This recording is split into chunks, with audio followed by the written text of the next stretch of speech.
Bill, do you want to give everybody just a little tour of? Well, as you said, there's one lane southbound, and that falls under the deficiencies.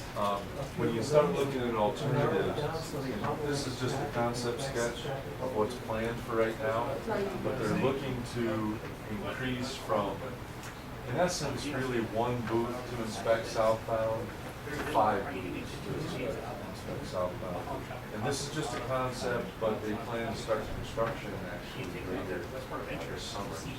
Probably will take them close to spring of 2014. But help is on the way. 5 booths, but still one lane, right?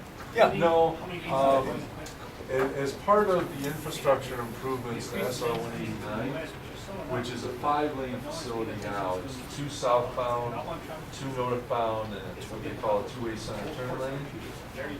They're going to take the traffic from Freeport Drive. You guys know this area. All the what the problem is right now is trucks want to try and get out and turn left, and it really creates a bottleneck. So what we've done is we've taken all this traffic and we're bringing it down here, and we're going to bring it to a signal. It's really tough to see on here. So it's almost a frontage road parallel to 189, getting them away from all the congestion from that southbound inspection to a signal down here. Then we're going to widen 189 to 7 lanes, 3 of which will be southbound. So as the 3 lanes southbound get to this concept plan, they'll widen to 5 booths. So 3 lanes to 5 lanes. And how far will that 7 lanes? It's roughly a half a mile.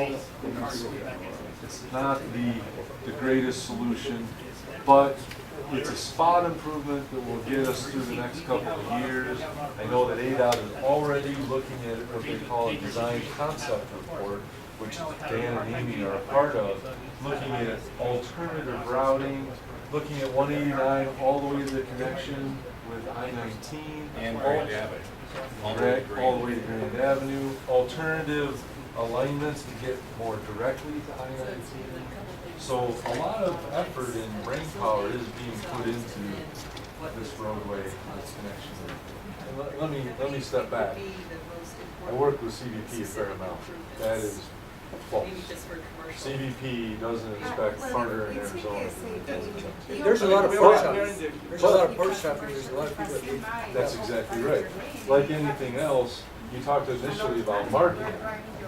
Now, ADOT is not in the marketing business, but I believe that Arizona as a state needs to have a marketing approach to ensure that fresh produce is not being trucked or rail to Texas.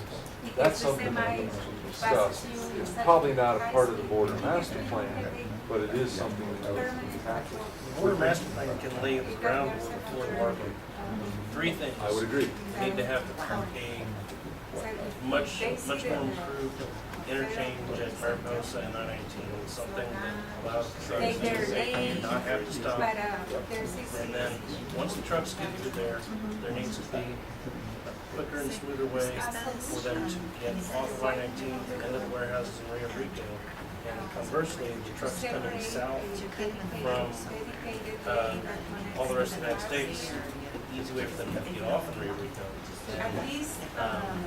Doing some things like that to get produce flowing quicker, showing the infrastructure improvements, that lays the groundwork to be able to effectually market. And even just starting those kind of projects allows you to build market. And I think the Mariposa 19 probably is right up there. It's got to be done. It's got to be done right. I know Arizona's strapped for cash. This is something that really can help. 3 years ago, 42% of, or 43% of all Mexican produce came into the United States through Arizona. The past 2 years, it's been 36%, and Texas has 42%. So, and it's not just Nogales, it's also Laredo. But it's flip-flopping, that's not good. That's not.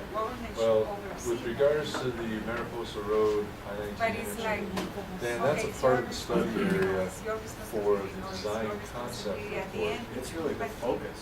tourists I mean, it's and obvious that it's the they choke that in the corridor. produce and And we're working on the traffic side of that are there. study. And, you know, just like on any arterial you drive, when you get to the signal, that's usually the place you have to stop, and you have to wait one or two cycles to get through. And it's exactly the case for that interchange, that along that entire route, if that interchange were improved and enhanced, the route has capacity. It's not like Mariposa is over capacity other than southbound. Certainly there are issues that spill back from the border, but it's the same thing at the interchange. You get a spill back from that interchange, it starts to work its way back to other intersections. They get congested, they get clogged, and then things aren't moving at all. So ADOT is keenly, in the Tucson district, the district engineer that's kind of marshaling the forces on that design concept report is keenly aware of that interchange, and he is pushing ADOT headquarters to stay focused on that interchange as an immediate near-term action item. So I trust that that DCR will reflect that emphasis on that interchange. I don't know what we're gonna do with a pedestrian thing in Mariposa. I mean, you got them coming right up the middle, and there's no connectivity to mass transit on either side that I know of. So, I mean, we need to do something with local government, or, you know, and I don't even think there's there's not even a place to put a bus when it comes out of the port, right? Well, So, couple projects that are ongoing that actually will be completed before we get the study done. Right now, as you mentioned, pedestrians will be coming up the middle. Privately owned vehicles to the west, commercial vehicles to the east, pedestrians in the middle. And there's a sidewalk system that will, in essence, dump them out onto State Route 189. What's that? In the middle of it, there's no sidewalks. Well, right now, as part of this number 3 and this number 5, there's gonna be a sidewalk that extends from the pedestrian processing through the port, and then this is the Shell gas station. He knows that line goes faster. In this number 3, there is going to be a pedestrian pickup and drop off. It's not for parking, it's not to drop your car off and walk across the border. It's to pick up someone that just crossed or to drop someone off that's headed south. So there is a location for pickup and drop off. There isn't a plan that I'm aware of with the city to have a transit system or a bus or a van to pick up. However, we've designed it to accommodate a bus in the future if it's local government agencies decide that that's something worthwhile. So it's been assigned a position, and that should be constructed before the end of the year. yeah.